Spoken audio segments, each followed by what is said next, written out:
Real talk, real impact, unfiltered and unapologetic. This is FemmeIcon. Assalamu alaikum, everybody. This is Mahvish Akhtar with another episode of FemmeIcon. Today we're talking about women through history. Before we get started, I just wanted to really quick ask you guys to please take a moment to make dua for our brothers and sisters all around the world, but especially in Palestine, in Palestine. We know what's happening there. We know what's been happening there. You know, it takes times like this, and I'm not going to sugarcoat any of it. I'm not going to say, oh, you know, in Ramadan these things get worse and this and that. No, things are bad all around the world, all around throughout the year. Things are bad, constantly bad to worse to terrible. We just want to notice when we want to notice. We want to care for a bit and then go back to our lives because it's easier that way. Pain is hard. Our pain is hard to watch, to think about. We should be thankful and grateful for our lives. And then, you know, try to do what we can. Or more than what we can. I'm not going to spend too much time on it. It's just something that we need to keep, bringing up, keep thinking about it in our own heads, keep reading about it, learning about it. Inshallah, we'll do a full session on it, details starting from start to today to learn about what's been going on, so we have a better picture, and that would help more. But for now, at least make dua and give whatever kind of help that we can give, because ignoring an issue doesn't make it go away. Hello, people started showing up, and let's get to the topic that we have at hand today. As you guys could see, I've taken my space back from my children. So because what's been happening is that actually we have our, where at my office is where we have our TV also set up. We don't have a whole lot of, TV watching going on. So I figured, especially in the daytime and, at this time when they are in bed, because I do these things after they're in bed, I could use the space easily. For the past couple of months, I don't know what happened. So today I was like, you know what? Enough. I want this back. Because the lighting's better here, the background's better, and just didn't want to do it in my bedroom, but it was on me as well. I wasn't feeling well. So our topic today is the women through history. And we will concentrate on a certain part of history. Not a certain part. We will move through history, but in a particular way. All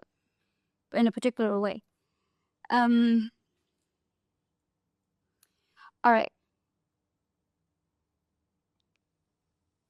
Just giving a few minutes to people. I just wanted to say one more thing, that if we're praying for people around the world, people who are hurting, who are in pain, whether it's as a collective, countries, regions, or individuals. Last nights are coming up, so that would be something to keep. The last 10 nights, that would be something to keep in mind. Now I want to start with something, some food for thought, because it's interesting when we talk about women through history. What women do? What women come to mind when we say women through history, right? What women? And you're gonna think about these, Joan of Arc, and the list goes on. I'm not naming people. I'm not gonna name women because there's a lot of women. I could, keep naming women. But are they just women? Do they have any religious significance to you, or are you just going to say religion doesn't matter, they're just women? Name those women in your head. I'm not going to name them for you because that's the whole point. I want you to name those women in your head. Who are these women that you're thinking of? Women through history, important women who have done important things, right? So who am I thinking of? Literally me. First person I thought I was Jonah Ward. Other than the women I have here. Second person I'm thinking of, Amelia Earhart, right? Who else? I don't want to say these. Okay, so what have they accomplished? Has history confirmed their existence? What is history saying about them? How is history representing them? Are they confirmed as great women who've made a difference historically in significant events in history, right? So we're making some real, okay, these are women, these are historical women, they were a part of history, we know them to be a part of history, real history, historical fact, they existed, they did something great. These are women, did something great, they did something great. I'm repeating myself for a purpose. Sometimes I do it for because I just do it. But this is for a reason. Now, are they Muslim women? How would you identify, who would you say, what is a Muslim? Forget women part, what is a Muslim? Believes in what?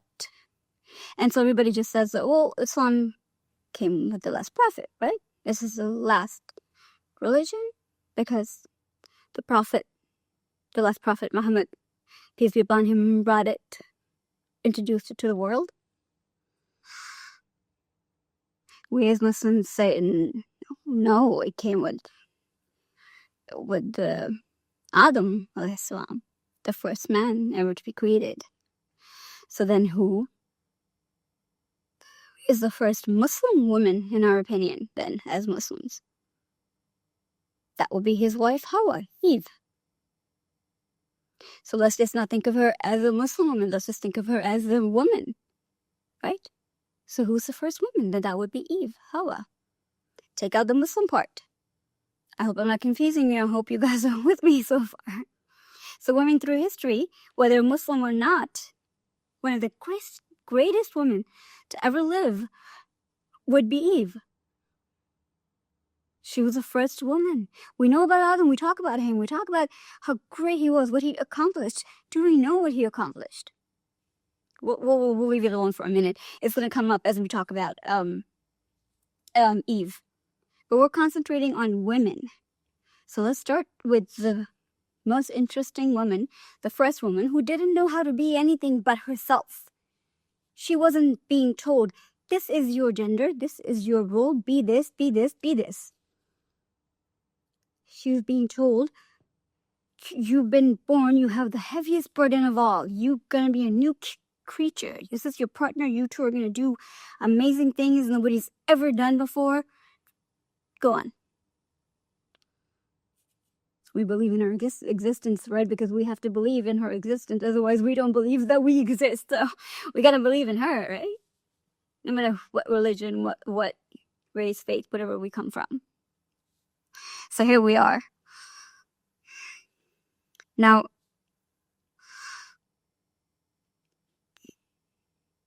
what are we doing with her? What do we know about her? How much have we been taught about her? We're going to switch back to what we know about her through, my shoulders, through our religion, through Islam. Because most of what I've learned about her is through, hey everybody, Assalamu alaikum, everybody who's joining in. I will not be separately saying hi to all of you, because you know what? I've not brought my glasses into this room, and now the phone's kind of far away from me, and I cannot read everybody. everybody's names. And if you guys, when you guys have post comments, I will get closer to the phone and read. All right. And if you can't hear me, please let me know, because again, I have that issue with my, as usual. All right. Moving on from my personal issues. You know how these days we have this conversation about what is a woman? What do genders look like? All of that. When we start with Hawwa, all of that becomes irrelevant, don't you think? It's not an irrelevant discussion for us. Absolutely not. Well, that's not what I'm saying, and I will never say that. Ever, ever, ever. But for her, don't you think that was irrelevant at that time? Right? I would think so. I mean, sex, gender roles. I'm going to be looking down here because there's so much information. I don't want to miss anything. So, yeah. My information, all of it. You're going to hear all of it. It's not that much. I write everything down, but it's not a whole lot. Yeah. You think she was worried about all that? Who defined all that for her, you think? Let me know if this becomes too philosophical or if you have answers for me, because I'm not just going to be, I don't want to just regurgitate information that I've read or seen or whatever. I want you to get involved with me in this conversation, because this is important for us to understand in terms of, hey, we're talking about all these things. We're talking about all this. Oh, this is, gender this, gender that, gender roles, sex, all of that, sex, how many sexes are there, and this and that.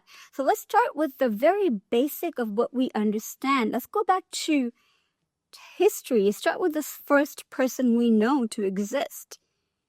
First people we know to exist, and start from there. And not to say that Allah has not created different types of people with different emotions, people with different needs and wants, but let's start there. What was she like? We're not going to concentrate on Adam right now, because we're not talking about men, and we'll talk about that someday too, very, very soon. We have that ready. We're just waiting for Ramadan to be over. Yeah, so look out for that. But let's concentrate on who is she? What was she like? What does she contribute? And we've talked about this before. And, it's very interesting that we're doing this again, but we'll do it in a different way. And we'll add more to it, because that conversation kept going. We stopped at a place, and then the conversation kept going. So we have to add more to it. So, I feel like all of these added things about gender identity, gender roles, they got added after it was defined already, right? People kept putting things in terms of who women are going to be, when we were already sure of who we were going to be, who we are, right? And it's like, stop defining us. Stop asking us, what is a woman? Stop it. So let's look at women through history, and let's just see what women were. And we're going to specifically concentrate on, that's why I asked questions about, women. And when we talk about women and historical women, do we just consider the non-Muslim women in history who did something really great as historical great women? Or are we also adding women who were great women, who did great things, and also were women, or also were Muslim, right? Because that doesn't nullify their greatness. And that doesn't make them not historical figures, because they were real, they existed, they're part of history. So we're going to consider them, we're going to talk about them, because they don't get talked about. They don't get included. We ourselves, as Muslims, disregard them and kind of, put their accomplishments down and kind of say things like, oh, it's not that great, it's not whatever. They did it, but their real duty was to stay at home and take care of the children, and that's what they were. So we're going to, and yeah, it's very important. I'm not absolutely saying that, if somebody has a family, has kids, they shouldn't be paying attention to that. But we're going to explore a bit more, along with their responsibility as parents, because if Hawwa didn't have children, we wouldn't be having this conversation today. That would become irrelevant then, right? So yeah, we're not going to say that that's not important. So what is the core issue? If that's not the issue of, gender identity, gender role, whatever, if that's not the issue, then what is the issue? The issue is that women, that of Muslim women, that's the issue. Let me just bring it back to the issue of women. Muslim women have a very important role to play. And in history, in general, it's just women are part of society, just let it go, that's it. That's just it, in my opinion. But in history, Muslim women have had a very important role to play, starting with Hawwa. And when we talk about feminism, and we talk about, but feminism came in, when was it? 50s? Did it start 70s? Did it start? Okay, I'm going closer to you and tell you a bit of a secret here. White feminism started whenever in the 1900s. There are types of feminism, many, many types. White feminism. I'm not putting anybody down. I'm not saying good or bad.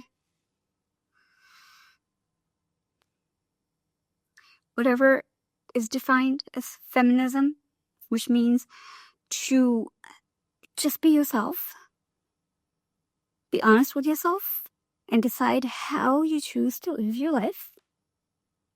Whoever you choose to be, that concept, not equality.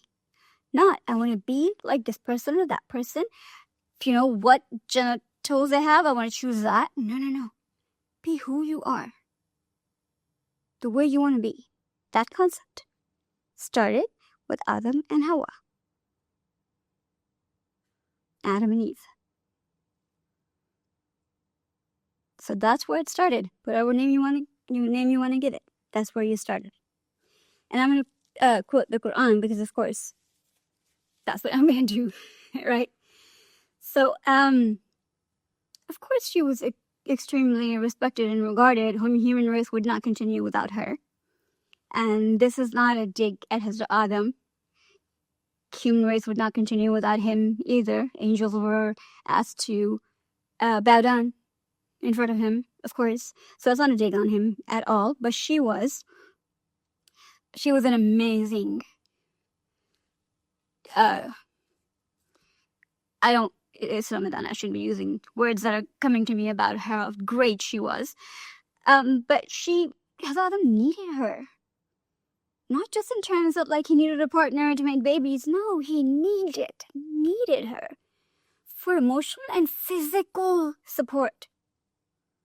When they were, and I'm not going to go into detail of, what happened when they were in Jannah, in heaven, and then they were sent down, right? Because mistakes were made, because they were human, and that was the whole point, to show them that they were human. When they went down, Hazrat Adam was afraid that he had, displeased Allah, displeased this one only being that he knew, the only deity. There was no companions, there were no friends other than his wife. There was nobody else.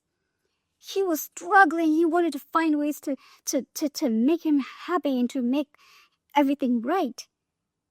He was going from here to there, looking for words and all of that. And who settled him, you think? Who told him, all right? Just calm down a bit. Let's find our way. Who do you think did that for him? And just to remember, she was physically on the ground with him too. You think she was sitting on the sidelines? Doing nothing? And she's like, yeah, I'm too weak. I'm just going to sit here while you go find the things in this land that has nothing. No. If you read the history, if you go back, we don't have that much time, and we have to go through a lot of these women because it's important. I picked the very, very important ones, and I left out so many, and I wanted to put everybody in here. But no. She physically worked with him side by side to make a home, to make a family. did everything with him. All right, so somebody here said feminists rejects. What do they reject? Okay, so we're not going to get into the discussion of who's right, who's wrong, who rejects what. We're going to stay on, definitely we can discuss the differences and what we know and what we don't know, but we're not in a fight with anybody, right? There are differences in opinions, and a lot of this, what you call rejection here, comes from not knowing. Even we don't know. A lot of the things I just learned, like when I started to research for, when we started FemRang and we started putting out information about women and women's issues and women in Islam and how important, our role is as women and what we need to be learning about ourselves. That's when I started to learn how great the women in Islam are and how much we're not told about them and how much we're not told about the importance. Like we read the Quran, and when I tell you the things those ayahs, actually what they mean when we're talking about, when Allah subhanahu wa ta'ala is talking about the relationship between Adam and Hawwa, and what he said and what that actually meant when you read the tafsir, the details, the tashri of that particular ayah and what he's referring to and why it's said in the way it's said, you realize it's completely different from what we think. Like over here, this is Surah Iraf, verse 1989. It's, as we say, soulmate, right? So, which, I don't know, I feel like they were the only soulmates because Allah actually created them for each other. But, of course, that's not my opinion. Allah says that, matches are created in the heavens. So I won't mind to disagree with that. But they were actual soulmates, right? So they were created for each other in actual heavens. So Allah has said in that ayah that I just mentioned, Allah said the number of ayah that I just mentioned. Please go look it up and read the tafsir, the tashri, and for that whole ayah, I'm not going to go through the whole ayah, that they were created for each other so that he might fight and find rest in her. That doesn't just mean, oh yeah, he's just going to go at home at night and they're just going to be together or have a physical relationship. No. Read the tafsir, read more history about what was happening at that time, because there is detail. We don't know of it, but there is detail. When you start to look through it, there are books on that. There's not a lot of it, but when you're reading, like I said, the tafsirs, you'll find it. That she was the calming factor in terms of, all right, let's do this first, let's do this next, and then you do this and I'll do that, just, So he was coming to her for, okay, so this is a freak fact. I mean, he was created to be wise and knowing but so was she. She was a part of him, right? That's what we know.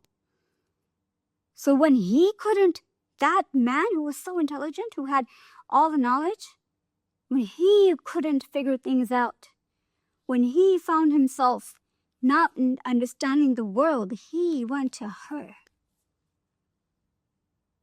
She was the grounding factor for him. All right, so I'm just going to go ahead. Vehemently reject patriarchy, dual standards of... Okay, so we're discussing... we'll get to patriarchy, of course. I mean, you're right, the things that you're saying. Morality, conventional roles. Yeah, the conventional roles everybody rejects those. I'm sorry to tell you that.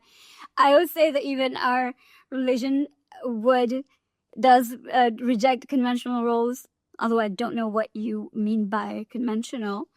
Norms of seclusion, dissolving false public-private dichotomy.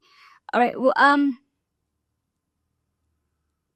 please consider that feminism is not totally against the religion, Islam, Christianity, but it talks about... we're not... I'm so sorry, I do understand your points, most of them, but we're not discussing feminism itself.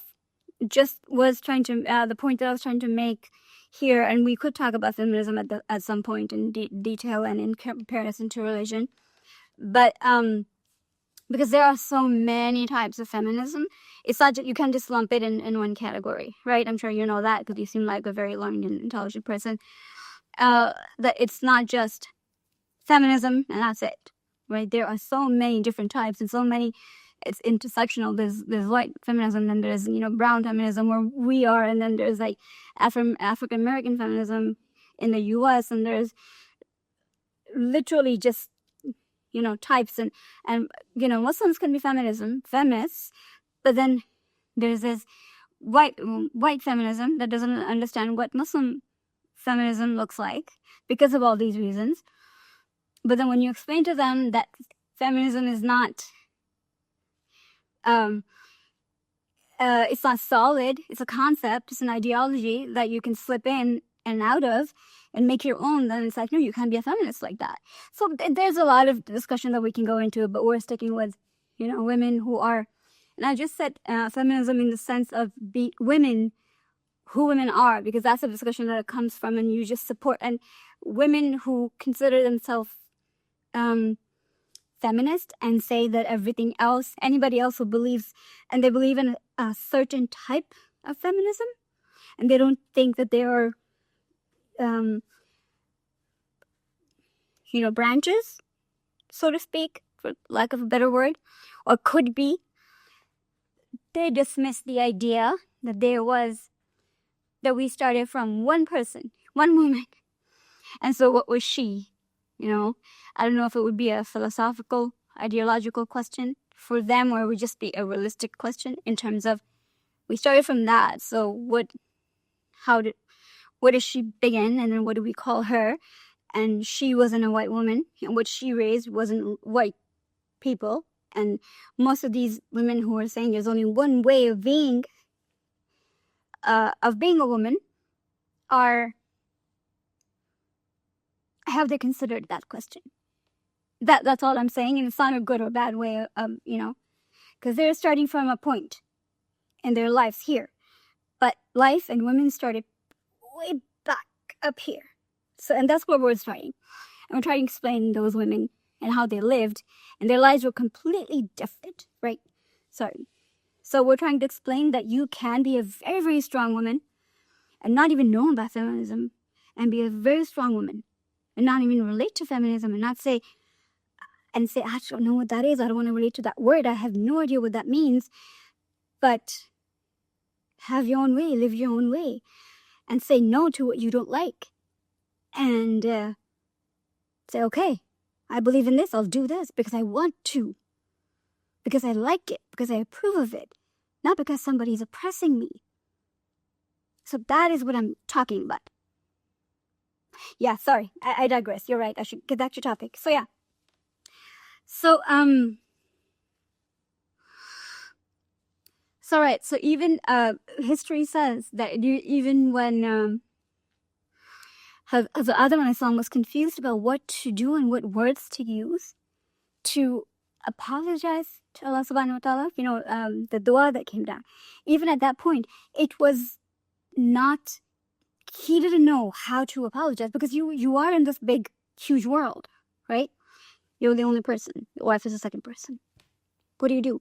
You're knowledgeable. You have all this information. Even if, think about it practically. Think about them as human beings, not fictional characters, not people, puppets that you're just seeing in front of you, right? They're real people. This is happening. So he's in this world. He doesn't understand. She's the one who granted him to apologize to him, do istighfar to him. He didn't have the words. And she kept insisting, find the words. Because she didn't understand how to get the words either. Right? She didn't understand that either. Then Allah told him the words. Then they together did a istighfar. He did a istighfar because it was more of a him thing, because she didn't do much at that time. Meaning in terms of the whatever had happened. And that's a long story, so I'm not going to get into that. And so the life that they built, do you think he could have done that all by himself? Well, she sat around. No. That's not how it worked. That's not how it worked. We did it together, and I'm gonna leave his life there because it's very detailed information, very complicated information. But yeah, Hazrat Hawwa was the first woman who took charge of her life, and who just kind of had that way of deciding what a woman's going to be. Right? And it wasn't decided for her that, okay, you're going to do this and this and this, and this is going to be your identity. This is going to be your role. You know how what we call a gender role? She wasn't given that. So the roles that are given to these women, starting from the start, these roles are not in terms of like, so you're going to sit at home and cook, and then he's going to come home and he's going to tell you what to do, and he's going to go out and do this. No, they were, when they were out there out together, when they were doing things inside, they were doing things inside. So it was more of the general rules of who is doing what, and then everything else is them making rules as they go along. So that's the life of Hazrat Hawwa. So they were they needed each other. And then there's also, I'm sure we know of the ayah in the Quran that husband and wife, man and woman, are cloth covering for each other. What does that mean? It doesn't mean literal covering. It means protection for each other. It's not telling, and we take it in that way. We take it in that way where it's like, yeah, you know, protection, cover yourself, and keep it. No, we're both protections for each other. Meaning you keep each other safe emotionally, and just kind of keep each other in a way where you're feeling like you can come to each other. Not just for the woman that she can go to her husband or her partner and be like, hey, I'm feeling down today, can you be? No, same goes for the guy too. All right, so moving on to, I'm just gonna keep moving on to, so let's talk about, and I'm going by like chronologically in terms of time period or whatever, because honestly I tried to do that. Actually, I tried to just be like, oh, hey, what time period, I got all confused. It got so messed up for me there as a chronology, but I got really confused about it. So let's talk about Hazrat Maryam. Yeah, how many of you know about Isa Islam's wife? I mean, mother. Oh my God, I'm so sorry. Mother. We know about her, right? We know about her. We know her as a very timid and innocent woman, don't we? She was a great lady. Her story is super amazing. What had happened to her? Her mom had prayed for a boy. That's what she wanted. Those were the times. Those are the times now. Right? So, but she got a girl. And when Maryam was born, her mother said that, okay, I have a girl, but I'm going to have my girl accomplish the things that I wanted my boy to accomplish. And she named her Maryam. And we're told that Maryam means pious, modest, pure. And it does. But then in another meaning, if you go in more detail of the meaning, it means rebellious. We're not told that. We're told that it just means pure. Because people want to stress the point that she just stayed in and she prayed all the time and she never left the house. She never, all those things. I'm sure a lot of those things are true. But there's a lot of the history that's being cut out. A lot of it is being cut out. It's said that at the age of like 10 or 12, she went to one of the scholars of her time that she was supposed to be, her parents were supposed to be following, and they were very decent, like religious people were supposed to be following. She went and to them, straight up to them, which is not done, not even now, but wasn't done at that time at all. She went up to them, and to him, and she questioned him straight up. I mean, the scholar appreciated it, but nobody else did. So she lived up to her name. She was a straightforward, rebellious woman. A pure, clean, to the point, rebellious woman. When I told that part, nobody teaches us that part. They don't want to. They don't want us to learn that part of the history, right? And we know what happened when she got pregnant with Isa alayhi salam. We know all of the issues that she faced. The basic ones that people were calling her names, and people were saying, "Oh, she's unclean and she's committed adultery." And who do you think? I mean, we read these things, but how do we take them?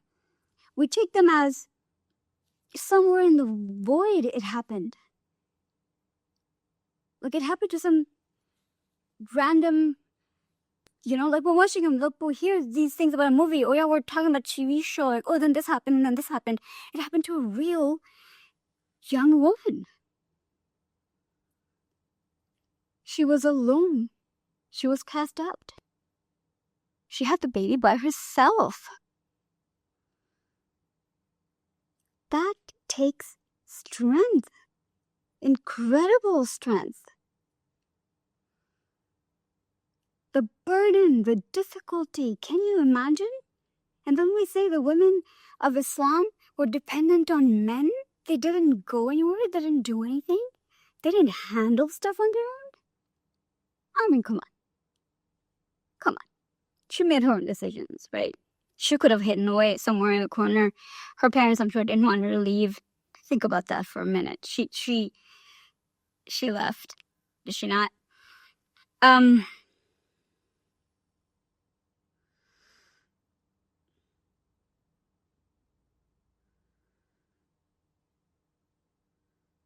We talk about her. Just making sure I'm not missing any details, because there is more. I'm just gonna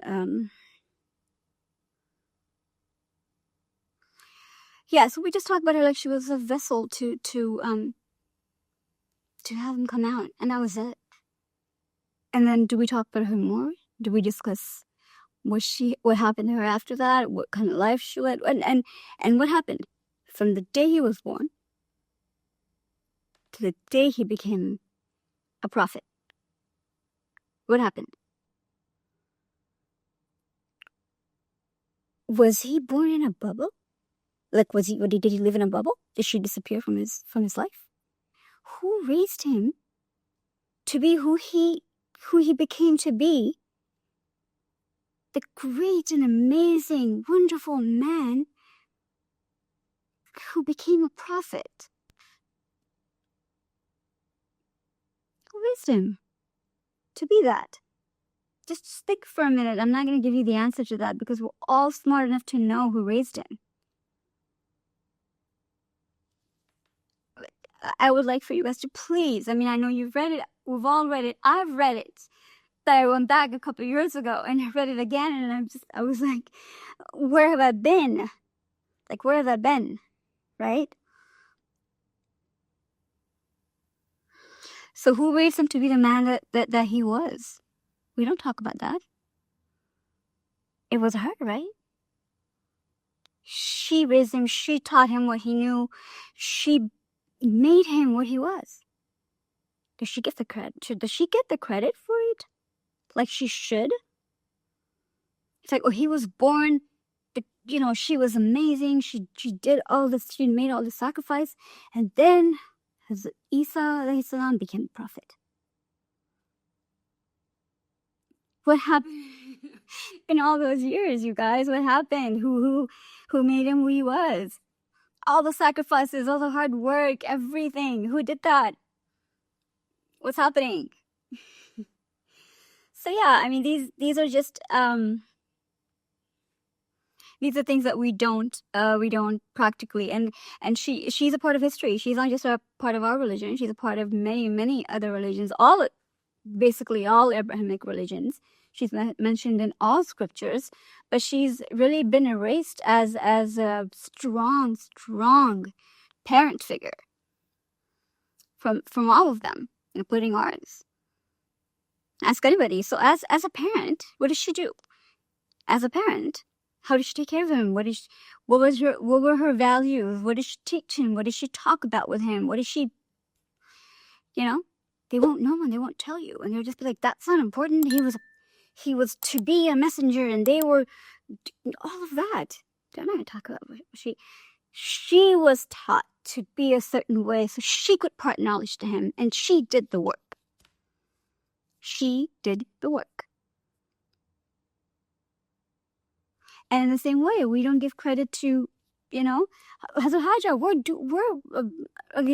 doing entire Hajj and Umrah. We have all these acts designed around her for this reason. We have all these acts designed around her to remember her, to appreciate her hard work, physical, mental, intellectual.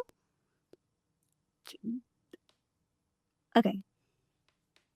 The entire valley of Makkah, the whole city, all of it. It got established because of Hazrat Haja. The importance of her in history. Of course, we understand the importance of Hazrat Maryam. I hope I don't have to tell you that her importance in history is that she raised one of the most important men, right? The most important men in history. Like, it's not even like, behind every man is a woman. No. Don't simplify it. Please don't simplify it. It's not that. It's not even like next to or behind or whatever. No. It's no. So with Hazrat Haja, I mean, I understand, I'm sure you understand what I mean by Hazrat Maryam not being behind Hazrat Isa alayhi salam or being next to Isa alayhi salam. I hope I don't have to go in detail. We're short in time, so I have to just a tiny bit speed up. So Hazrat Haja is responsible for the valley of Makkah, for the entire city of Makkah. Just think about it. Circumstances were Hazrat Ibrahim alayhi salam was told to leave baby Ismail alayhi salam and Haja in a desert. Please feel free to ask questions or comment. Questions of if historically this is not fitting, or if it's confusing as to the timeline that I'm talking about, or anything like that. I'm not speeding through it. I'm just going through these women that are important and in their impact that we don't discuss and that we miss, right? So he left them because Allah subhanahu wa ta'ala had instructed him to do that. He has someone else to take care of. So he's like, look, work together. He wasn't told, you take your son, leave your wife at home, because your son has important things to do. Your baby has important things to do, or leave your baby and your whatever wife at home, and you go do this and then go do that.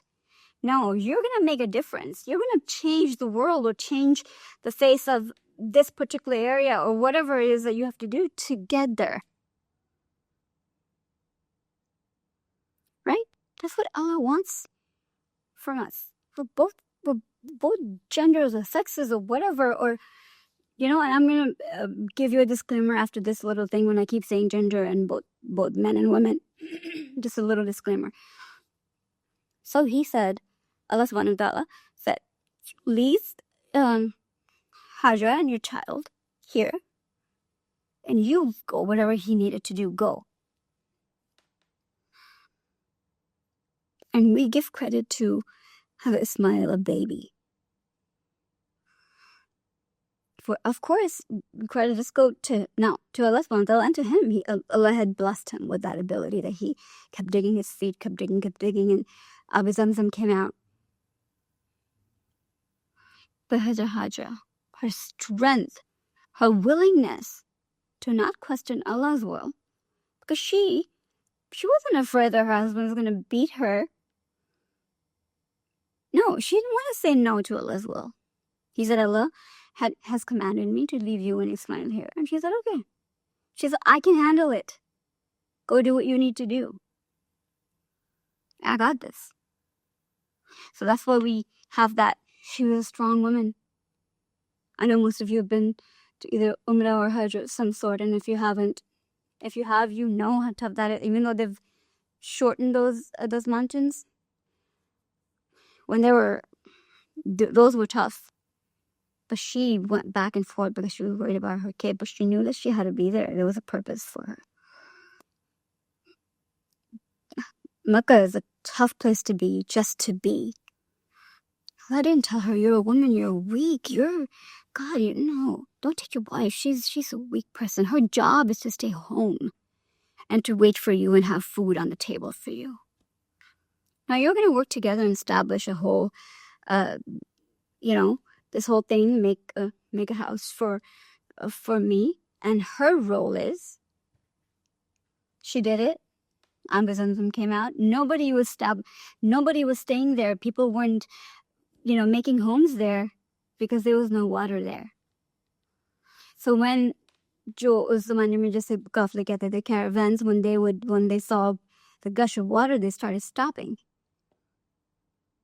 And do you not think it was work to tell them, hey, now this is water, it's going to be permanent, make your homes, negotiations have been settled? You think it was like, she thought, okay, water for my kid, I'm just going to sit on the side and feed him and give him water, and now people are just going to be surrounding it, and I'm just going to be in a corner until my husband gets back.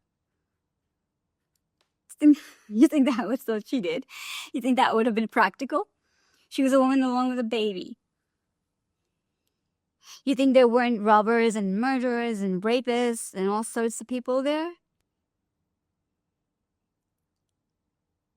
Think about that. Her husband thought she could handle it. She knew she could handle it. Day and night, and they're all good. What would happen if it was like, when we were women, the first thing our husband or her brother or father would say, oh my gosh, with a baby? Allah commanded him to tell his wife to go and be alone with the baby and do this no matter how long it takes.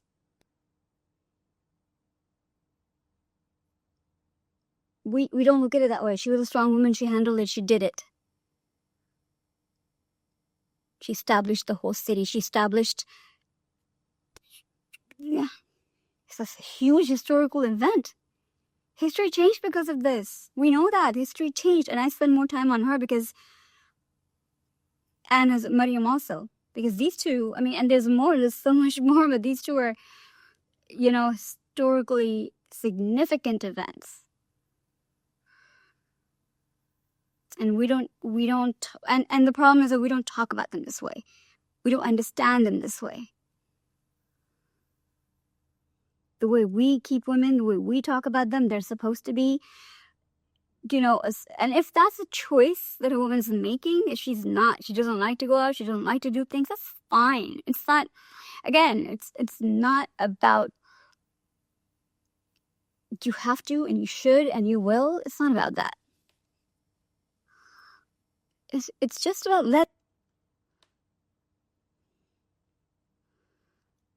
tell us everything that there is to know about our religion, and the women in our religion, and then let's just be everybody's choice. That's the thing.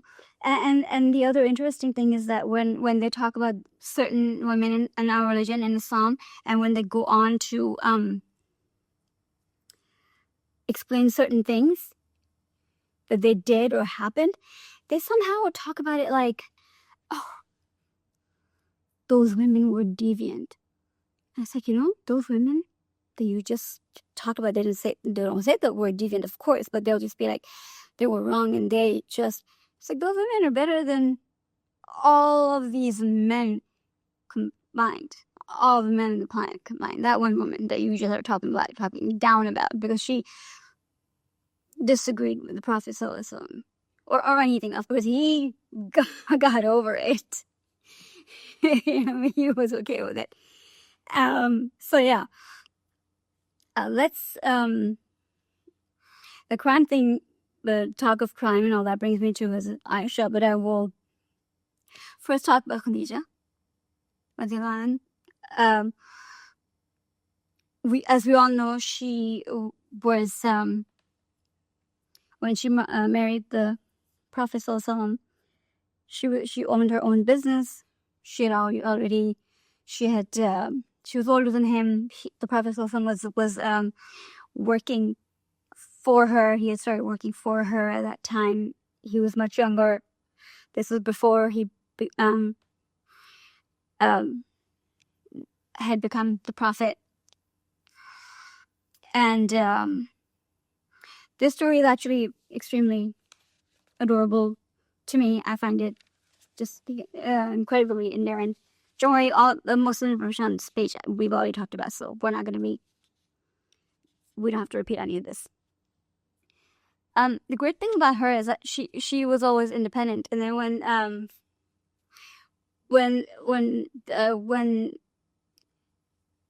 by the time he became the Prophet, she made him. Their story is so comprehensive, so long, and so just you cannot condense it. But yeah, so when he became the Prophet, he had become a business partner by that time, or maybe after, because of course he had a lot of burden with the prophethood itself. Now here's another interesting thing that here's to note, that after she passed away, he would still look at her jewelry and things that he had kept, little trinkets, and he would miss her, and tears would fall from his eyes, and he would. And I don't know if I mentioned it before in any of the other stuff that any other sessions I've done this Ramadan, and as Aisha would say, well, she's in a better place. Why, half jealousy and half just kind of trying to make him feel better. And he would say so that no, don't, of course she's in that, but don't talk like that, because she took care of me when she supported me financially and emotionally and physically when I didn't have anything. So financially she took care of him, and she admitted it, and he admitted it, and he didn't have any issues with it. He didn't feel like less of a man because he admitted that his wife took care of him, because she did, and that's what you do. You take care of each other when needed. It doesn't matter, man or woman. Prophet Sallallahu is not less of a person. If he was sure in his personhood to accept that. So and the story of the wahi, the day he got the wahi, is just so adorable. He came down, he saw Prophet Jibril, he came down, and he was just I think I've mentioned that story, but what we need to take away from that is that she helped him, and every time he went somewhere, he took her and Hazrat Aisha and whichever wife he had at the time, he took them, whether it was wartime or he was taking them for war or for some kind of treaty. He would take his wife or wives with him to make sure that he has somebody other than the Sahaba, his companions, to make decisions. And because the way you open up to your partner, the way you open up to somebody you live with day in, day out, you can't open up to your friends even, right? Your companions and people who you're making decisions with, your team members, board, you can't open up to them that way, right? So when he was confused, when Sulh Hudaybiyah happened, there was confusion. Half the Sahaba were like, no, you're doing this, don't. And the half the Sahaba were like, how could you? No, this is the right thing. Some were passive. Bilal was like, if this is a decision you want to make, we agree. Umar was like, how could you do this? It just, everybody had their opinions, and he didn't know. He was just, confused, the Prophet Sallallahu. So he went, to his, I don't want to take the wrong name, but I know one of it was. I don't know which one was with him. And she told him, just move on. This has happened. Just move on. They'll follow you. They always follow you. They know. They're just frustrated. They're taking out their frustration. Who else will they go to? You just move on. You've done it. Decision's been made. Move on. They'll do what you're doing. And that's what he did. Because he was confused. He didn't know how to, he understood their emotions. because this wasn't a good treaty, and you guys can please read about Sulh Hudaybiyah. I can't, again, not going to go in detail. But it didn't look on the surface, didn't look great for the Muslims, and because they were small in numbers and it looked like they were going to lose out on it. But this is what was just coming up, and that seemed like the only choice, and tactically it was a good move. And so she was like, you made the right choice, just move on. And I think it was the Khadija. I gotta go refresh on a lot of things. It's terrible. So yeah, and so he did that. Just because she told him to, and he said, okay, I'm confused. I'll do it. He was human. He listened to her because she was an unbiased party at that time. Of course, her emotions were attached to that too, but she was kind of watching it happen, and she wasn't sitting somewhere inside. You know how we imagine those all closed off? No, she was there. She rode with them. She was there watching in the meetings, everything. And that's how she knew exactly what was happening.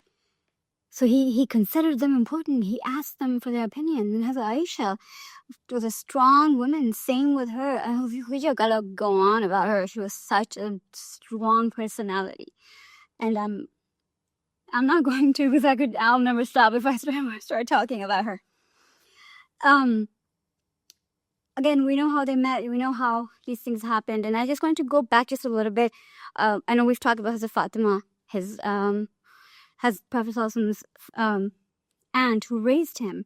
And we know how strongly she influenced him. We talk about Halima as well. But Halima, he was only with her in his infancy. So we talk about her because she was a very strong person, a very strong influence.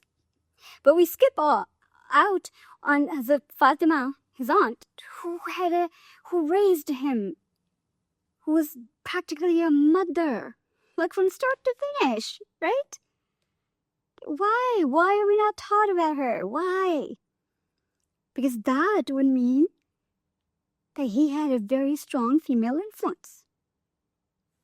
That's where the softness comes from. That's where the understanding of painful emotional situations come from. That's where the patience comes from. I'm sure his uncle was, Salman's uncle was very patient too, very kind too, I'm sure, because he probably had a mother like that. But we don't, I mean, all of these things, we talk about patriarchy, this and that. Yeah, they had all of that. They had more problems than that. Arabs at that time were just, but we were the same way. We're not very different, right? But there were some strong women who stood against it, and they said, nope, not taking it. Talk about your feminism. But like, we're not putting up with it. We'll do what we need to do. So yeah, Hazrat Aisha, and we remember that incident of where she got a bit left behind, and again, not going to go into so much detail. And there's so many rumors about her. People said things. The Prophet ﷺ didn't know what to do. He sent her back to her parents' house because he wanted to figure all of it out. He had a Walaikum Assalam, Dr. Maya. Yeah, so we're just talking about women through history. And I feel like I'm rushing you guys through it, but I'm not. I'm going to the important issues and just trying to explain how this is, there's so many things we miss. And I'm just mentioning one or two stories. But I want you guys to understand that history is filled with little things like that. Not little things, but, these women, not just these women, but other women. The wives of the Prophet. So, the companions, female companions, the companions, their friends, their, mothers and wives and all of the other women, their lives are amazing. There's some strong women. So when this happened to Aisha, there were rumors about her. The Prophet didn't know what to do in that moment. So he's like, okay, I'm going to send her back to her father's house and we'll figure this out, right? And she said to him, she's like, are you not sure of my innocence? And he was like, I'm just going to take a breath here, right? So this then we know that this was revealed by Allah, and this is like I don't usually go into reciting an ayat because I like people to read them themselves, because when you're sitting down by yourself and you're reading those verses by yourself, they hit you so much better. Yeah, unless you're really good at it, you're really good at explaining it, and I'm not. This is what was revealed. This is what was revealed for Hazrat Aisha when she was accused. When she was accused of wrongdoing, of, I don't know what they said about her. I mean, I don't know what they were trying to prove, that, she was left behind, so she was with some other Sahabi, and they were, all long detail. Those who spread this slander were a party from among you. Do not regard it as a misfortune for you, for it has proved beneficial for you. To everyone of them, so this is a Surah Nur, right?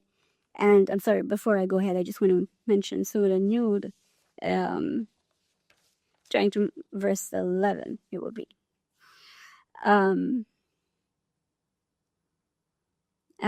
Has proved beneficial for you. To every one of them, that which he has earned of the sin, and as for him who had a greater share of it, his shall be an awful doom. 12. When you heard it, why did not the believing men? So here is the crux of it. When you heard it, this is directly talking about Aisha again. When you heard it, why did not the believing men and women think well of their own people and say, this is a most evident falsehood? Why did they not produce 4 witnesses? Since they did not produce witnesses, they most certainly are liars in the sight of Allah. So if you're going to accuse someone of zina, of adultery, of any other crime of this sort, big or small, you produce 4 witnesses. If you can't, whether it happened or not. Now, when you propagated it with your tongues and uttered it with your mouths, that of which you had no knowledge, you thought it to be a trifle, but in the sight of Allah, it was an enormity. You thought it was a small matter, but in Allah's sight, it was a huge thing. Why did you not say when you heard it, it is not befitting from us to speak of this glory? It is not befitting for us to speak of this. Glory be to Allah. Allah warns you never to revert again to anything like it, if you are believers. He expounds to you his revelations. Allah is knowing, wise. For those who love that immorality should be propagated among the believers.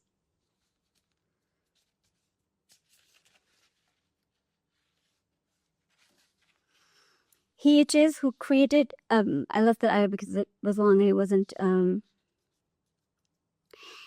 related. He it is who created, this was about Hawwa that I didn't read to you, but I read a part to it. Sorry, part of it. So yeah, so Allah SWT shut it down for her. Produce 4 witnesses, otherwise stop it.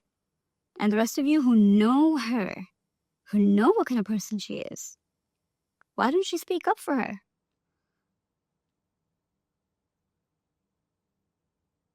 There you are. Why didn't you speak up for her?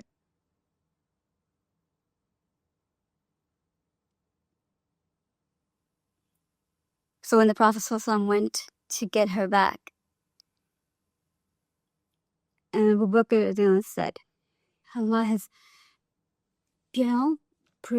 spoken for you, and, turn around, thank the Prophet, and, you can go home. And she turned to her father and she said, why should I thank the Prophet? So Allah has cleared me. Allah has spoken for me. she was a strong woman. She knew. She wasn't upset at the Prophet ﷺ. She was upset at her husband for not, I mean, the Prophet ﷺ probably believed her and knew that she would never do anything like that. But as the Prophet, he had to follow a certain pattern, right? If it was some other woman he didn't know, he would have to be like, okay, I gotta wait, I gotta see everybody's circumstances, and maybe what are the rules for this? He probably didn't know before that, right? So these ayats came, and now he was clear. Okay, these are the rules. As husband and wife, she's like, I get it. As a prophet, that's what you had to do. You gotta wait to find out. All right, we need 4. If you cannot provide 4 witnesses, it doesn't matter. It happened, it didn't happen, and everybody else who knows the character of the woman stand up and say, stop it.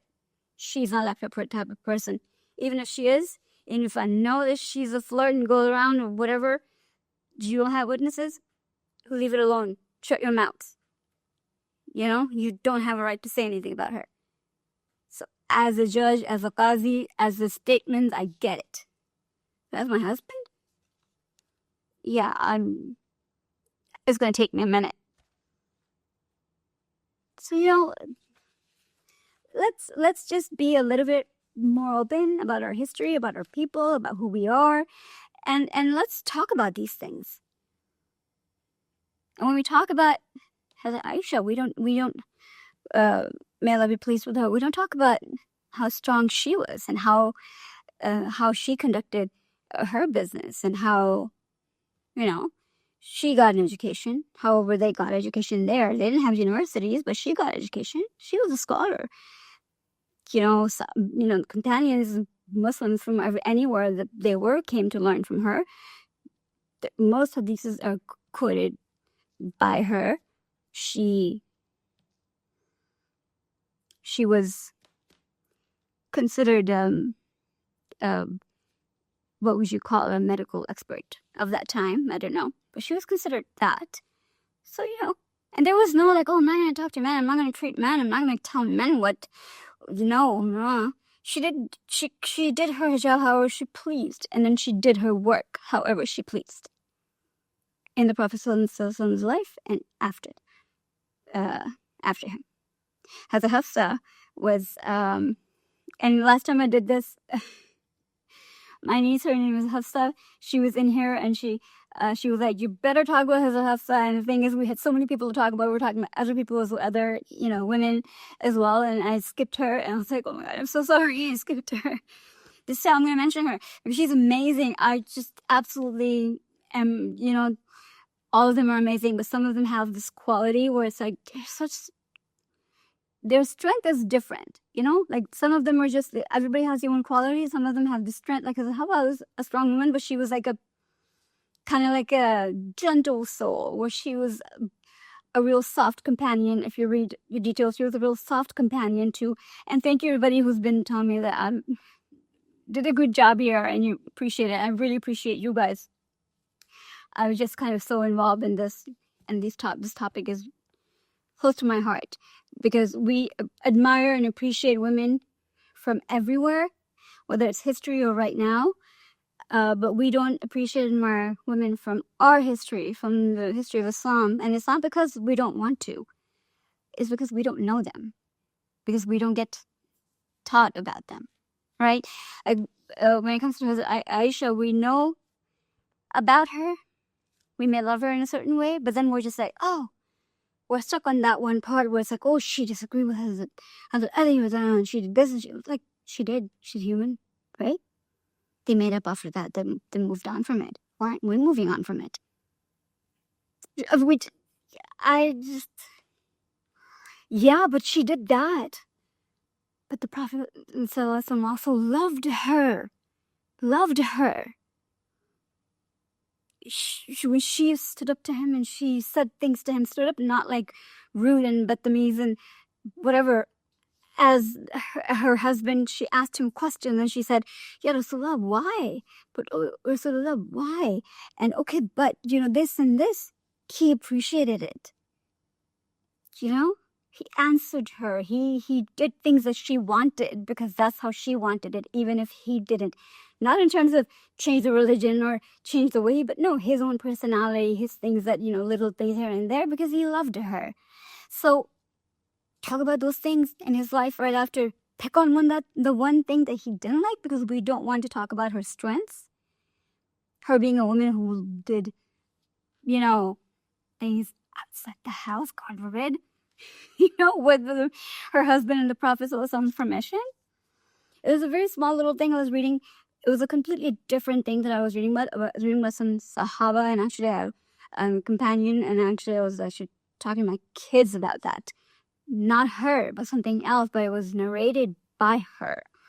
And the way it came about was that she said that I went out for something, prayer or something, and I got late coming home, and the Prophet ﷺ, Aisha was none, and the Prophet ﷺ said, why are you, what happened? You got late, or you were lagged behind? And I told him that there was this companion of yours, and his recitation was really good. And the Prophet said, oh, really? Okay, let's go. I'll also, I want to hear it too. I want to hear who he is. And actually, the point was, I was trying to explain to my kids that the recitation, it's important how nicely you recite the Quran, and the Prophet always liked to listen, and that companion, his name is skipping me again because that's not part of the story. So we were just talking about how that's important and what the Prophet said about him and all of that. But what's sticking in my brain right now is that she did do things without him, and she did come back, different times as expected. And he was like, oh, hey, how are you? Like we do. Normal. Yeah, the normal lives. Let's just make it normal. Let's talk about that. Their everyday lives, and they were. So yeah, moving on to Hafsa. She did you know that she was a widow, and she had a hard time getting, Hadrat Umar radiallahu anha had a hard time getting her married again, and so finally they decided to get her married to the Prophet. Of course, he proposed. They got married. They had a hard time getting along, as couples do. We would never announce that as a normal thing. When it does come up, it comes up as, yeah, they almost got divorced. She was, right? She did something. The Prophet got angry. He sent her home. Hazrat Umar asked her to take her back. No. They didn't get along, yeah? There were some issues, yeah? The Prophet thought, that they should take a break. So I was like, yeah, sure. Let's try that.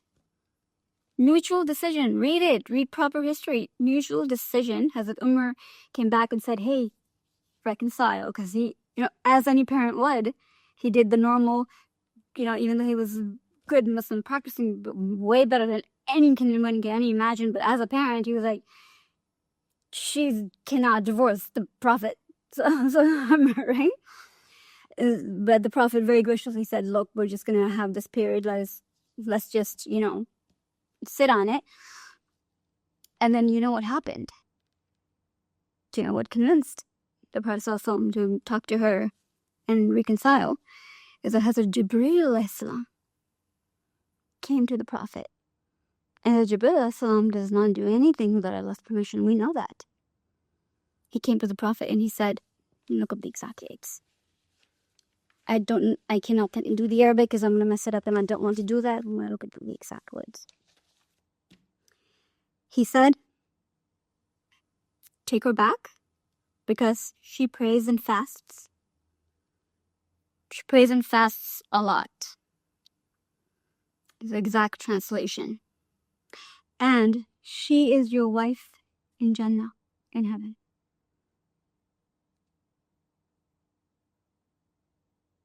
Everybody needs therapy. Sometimes you need to get around things and discuss and find out what it's gnawing at. There's a problem in a relationship. Why can't it be a normal thing that they had to go through? Why does it have to be her fault that she couldn't make it work with the Prophet to the point that he had to say, go to your father? No, she was a strong woman.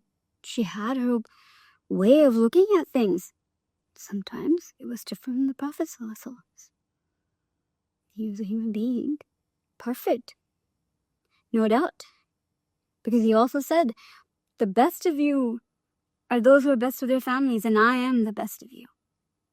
And he was absolutely right. Hazrat Hafsa was a very particular woman, an extremely, like when it came to following the instructions of the Prophet ﷺ, when it came to the religion, she did it to the T. It's known about her that she would be doing something and somebody would tell her, well, that is not how women are supposed to do it. Like in prayer, you're supposed to have your back and hips a little bit lower and just little things here and there. And she wouldn't. She would have her legs a bit apart and she would have her, and somebody would tell her, well, that's not, and she would say, no, I'm going to pray like the Prophet did. So she was very much, she loved him as, of course, her husband as well, I'm sure, but come on. We don't talk about these things, but when we do, we're going to just bring them down just a notch, because of course, even these men sitting right now, not all of them, there are some great scholars that I would recommend to you to hear, to listen to about their life, these women's lives, and they will just open your eyes if you're not into reading. I like to read more. Now I'm listening more because of my kids, because when I put on a video and I've talked about it, they'll just sit next to me and listen, and it's amazing. But if you're an almond, I'll give you the names if you ask. DM me and ask me. But I like to read. But if you, you think like if you're gonna, what's the point I was making? But yeah, do I have any other people left? That's the point I was making, is like when we're going to talk about these women, I'm going to talk about how, they were just, we're going to mention these things, but these things are not character flaws. No. These things are human things that people do, and they're still perfection, I would say. Way better than most of these men. Yeah, that's what I was saying. Way better than most of these men who talk about these women in the way of, they were, they were mothers and we need to respect them and we need to, but just happened to them because they disagree with the Prophet. So no, they disagree with their husband. Let's keep it separate. And that's completely okay. Completely okay. They're still better than any of us, any day. They were strong, intelligent, educated women who lived their lives the way they wanted to, respected human beings themselves enough to make their own decisions. It's not, and our religion gave them that right. Allah subhanahu wa ta'ala gave them that right. Because anytime anybody tried to take that from them, society or anyone else, or if the Prophet ﷺ got pressured, not pressure in the sense that he was like, you were a terrible human, you're a woman and you're going to do this. No, just in general, like, don't. Right, that no. Well, Hafsa was like a personal husband and wife thing, so that's fine. But even then, Allah interceded for her, saying, "No, she's amazing. What do you mean?" But anytime he was confused, and it seemed like the society, the backwardness of the society was going to confuse him because he was just starting out as a new person, as this progressive man who was going to change everything. Allah subhanahu wa ta'ala turned it down. Our religion has nothing to do with any of this patriarchal BS, the system that's been created. It's the people, it's the men, it's even the women. We don't want ourselves to know these things because I don't know why. I'm not going to get into that. And I dislike this word, internal misogyny, with a passion. I know. That's the word for it, maybe. There's so much more than that. We don't know, our women don't know that we're doing this. We think this is best for us. And it's not because, we're going to keep ourselves down. Or we're going to torture ourselves. No, because we think our religion wants this from us. We think our Allah that we believe in, that we love, that we want to, that we think will take us to this eternal happy place, wants this from us. We're not trying to keep anybody down. We're not trying to keep ourselves down. And I'm not talking about every single woman, but a lot of them. Because we don't know. And if that is your choice in life after knowing everything, that's what there are two things that are disclaimers for me here. That as a Muslim woman, if you've read up every single detail about these women's lives, right? And you're choosing to be that woman where it's like, I don't want to do all this. I just want to get married, have my children, and live peacefully in my house with my husband who takes care of me and does not abuse me or hurt me or does anything, that would be red flags anywhere. That's what I'm choosing after knowing truthfully what their lives were like. And I'm happy with it. And that is how I want to achieve my fulfillment. This life and the hereafter. I'm good with it. My choice. Right? Completely okay. But if you're choosing it without the knowledge, because you think that is the only way to achieve Allah's pleasure, then there's a problem. Or achieve that eternal life or this happiness in this life, then that's a problem. See the difference? Or if somebody's staying away from being, from coming to religion or learning about religion, or thinks that, oh, no, I can't, too many restrictions, I can't, because you don't have the knowledge, then maybe learn it. So that's first disclaimer. I'm not saying, oh, just go out there and do your thing and don't worry about, even if you want to sit at home and have kids, don't. Of course, all these women most of them had kids. Khadija had 4 girls. She lost, again, so many, like 3 boys, I think. And then, she would have had so many more if all of her kids had survived. And all of them, it can't go in numbers for all of them because there's so many of them. And, all of these women had children, had lives, had families, had, Zaisha wasn't so great at the whole housekeeping thing. There are stories about Daya. You should totally read her life story. It's amazing. She's amazing. But yeah, I mean, a lot of them did all of that. Hazrat Khadija actually didn't have to do that much of it because she was rich. She had like housekeepers and stuff. But yeah, she raised her kids on her own. So I mean, you choose what you want to do. Choose meaning, So I'm not from that perspective where, yeah, just go out there. Anybody who tells you, no, you're going to, live the life of just stay at home and relax.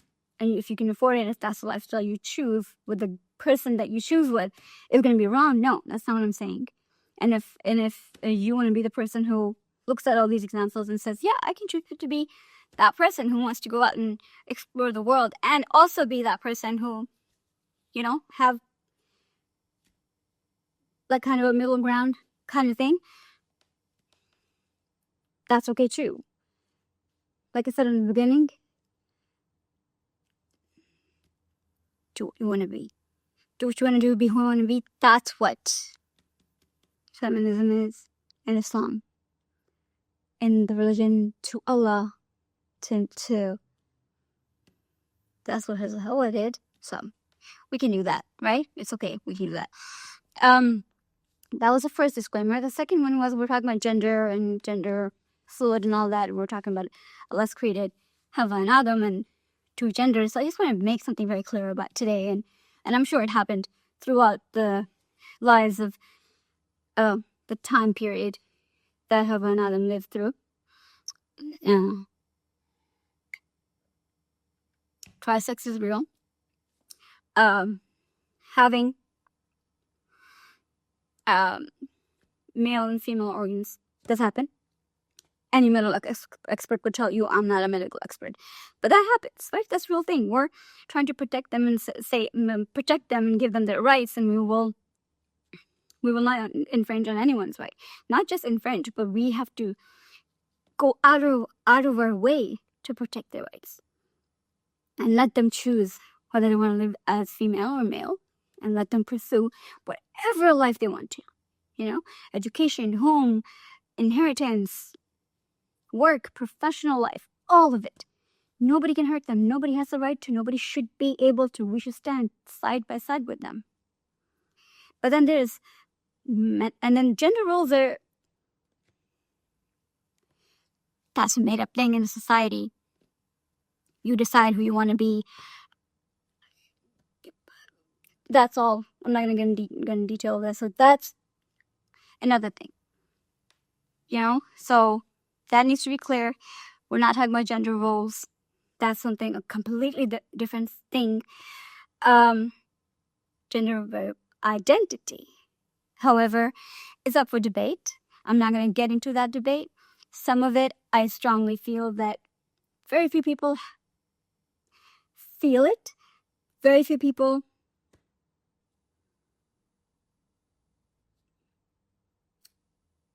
I'm going to stop here. It's going to get long.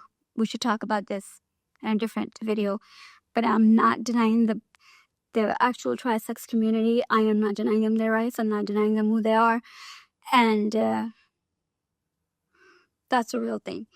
Other than that, this is all the information I had. I'm going to go over it one more time. Not go over it, but I'm going to make sure I have everything on it. It has covered everything. So we talked about Aisha. We talked about the then Hazrat Mani, Hazrat Hajar, and Khadija, Hazrat Aisha. Tell me if somebody I missed.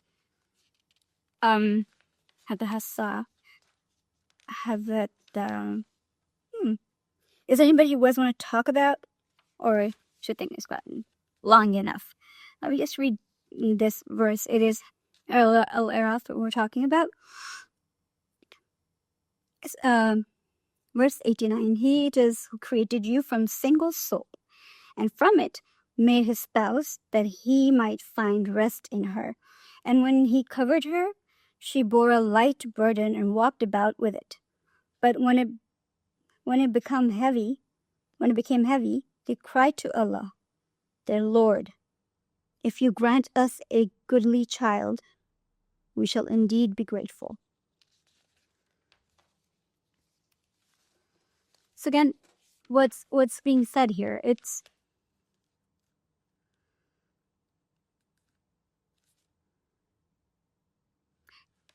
she carried a burden and walked about it. Of course, talking about her being pregnant, but it's called a burden for her, something heavy, something difficult. So Allah SWT is accepting that it was difficult for her, right? Her difficulty is being acknowledged. Everybody gets pregnant. What? That's just a hardship women have to go through. No, it's a burden. It's difficult. It's hard. Admit it. Be aware of it. Give her credit for it. If Allah can do it, the rest of you can do it too. It's not easy. You know the whole, oh, we are pregnant.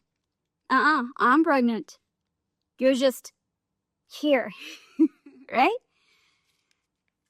So all these things we don't realize. We don't think of it that way. But Allah does. The Prophet ﷺ did. Let's learn, let's understand. And this is in no way not giving credit to the men, the other population of the society. This is just to understand that there are women in history who've been lost. Their accomplishments, their importance, their place in history, what they've meant to history have been lost. And we need to... and it's there, the information is there, it's just not well known. And if you bring it up and if you ask people, they're just like, what is there to know? Don't we know it? And it's in the Quran, actually. It's right there if you read it, and you'll find that the series is right there available. We don't read it that way in the Quran. We don't understand it in that way either. And how many of us really read the Quran with translation? It's thanks to all of you that I've started actually going over it again in detail. I have to do these, and I have to talk to people, and I have to explain things, and I'm grateful for the opportunity you guys are actually giving me to learn about things that I probably wouldn't have otherwise. Thank you for being here. Have a great night, great day, great evening, great afternoon. See you next time.